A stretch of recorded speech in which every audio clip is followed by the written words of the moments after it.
said, Ladies and gentlemen, for the first time on the air in the United States, here are the Beatles singing I Want to Hold Your Hand. We're backstage at Studio 50, and Dizzy Gillespie is Don't believe him. We're not backstage at all. No. Ladies and gentlemen, that is George Harrison, one of the fabulous Beatles, and Dizzy Gillespie is here. Came over from Birdland. Dizzy. Oui, monsieur. You know, that's one of the very few Beatle wigs in Washington. If I don't take it back, I don't know what I'm going to wear to the concert Tuesday night. He's getting me one, I think. But He's getting me an authentic. as an American musician, Diz, what do you think of these fabulous gentlemen? To tell you the truth, I just came back to look at them, to see what this was all about. How you feeling, George? You sound great tonight, looking fine. Well, I'm feeling all right. Your sister's taking good care of you over here. This is, oops, all right, we're stopping.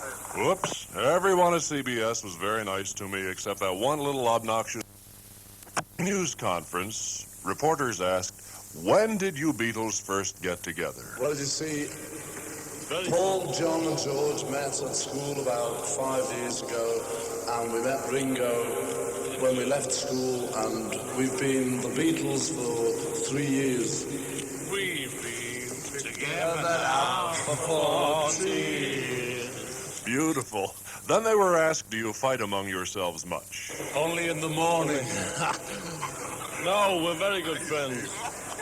Was your hair like that before you got together? Only in the morning. Ringo, did you get your name from Ringo, kid? No, from all this on my fingers. Now, how long do you think Beatlemania will last? As long as you all keep coming. Do you Beatles have any formal musical training? Joking. No, we just picked it up.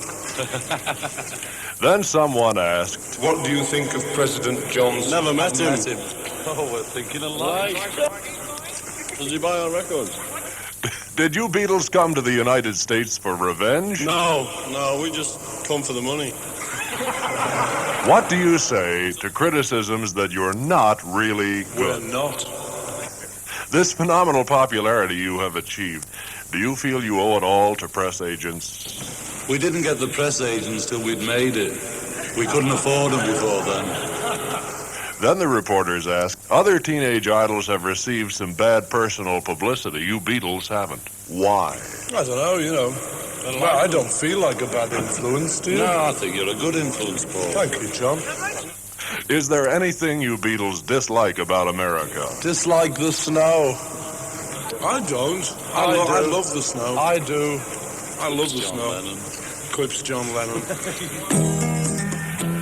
Our exclusive WWDC interview with the Beatles is coming up right after Paul McCartney sings... There were bells on a hill, but I never heard them ringing. No, I never heard them at all.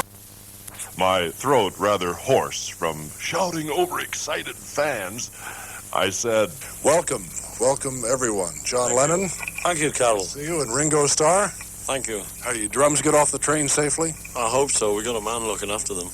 Good. And over here is Paul McCartney. You just heard Paul sing Till There Was You in the last half hour. Oh, did we? Yes. Well, you were inside. You didn't know there were 50 million people.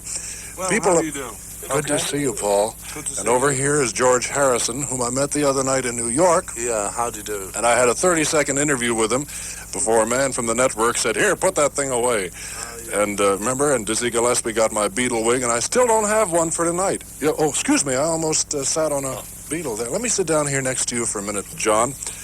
I have these phenomenal questions. We'll never get to them all, but these are just some of the questions that some of my listeners wanted to know about your careers and yourself. Yeah. What was the first million seller in England that you had, and when was it? It was She Loves You, I think. Was it? Yes. And then the second was I Saw You Yeah, I saw standing her. there. I want to hold your nose. Yeah, hand. hand. And the other side has now become popular here. Yeah, it's And- amazing that, yeah. No, it's not. It's a great arrangement. Okay, yeah, it is, thanks. The girls want to know what is your favorite food, and they sort of want to know whether you like fish and chips. John? Yeah, I like fish and chips quite a lot. I like them, yeah. What is your favorite food? Steak and chips, I think. Paul, they, of course, want to know about the closest shave you ever had in a crowd. Not on your head, but I mean, generally speaking, the toughest spot you were ever in. I don't know. Ireland. Yeah, I think we were playing in Ireland, and there was a place called Belfast. No, it was in Belfast. And lovely place it is. We came out of the theatre in the front entrance, and they had sort of things to keep all the crowds back, crash barriers. They had police on mounted police on mounted dogs, whatever you call them. And just as we were sort of driving away, and they were on motorcycles and things, the crash barriers gave in, and the crowds all sort of Do you attribute this to the fact that there are so many redheads in Ireland?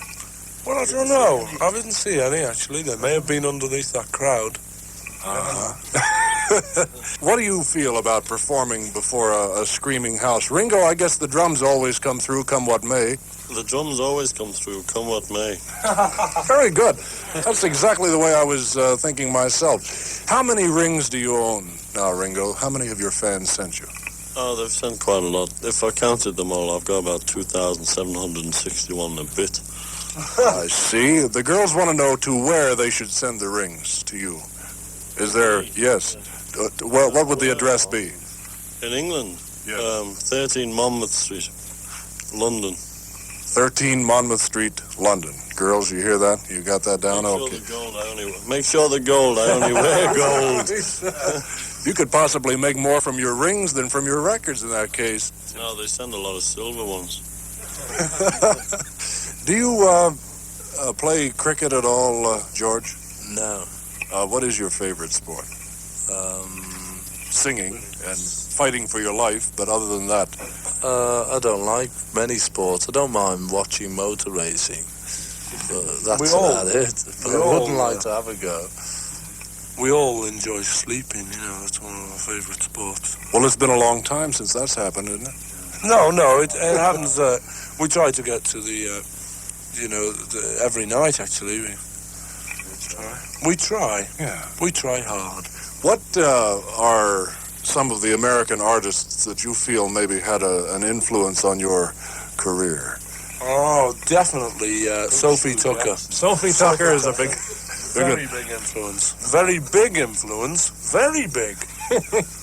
Sort of influence, actually. Well, Tessie O'Shea, who appeared on the Sullivan Show with you, is... Tessie O'Shea is... Of course, she is British. She's our favourite American group. We can't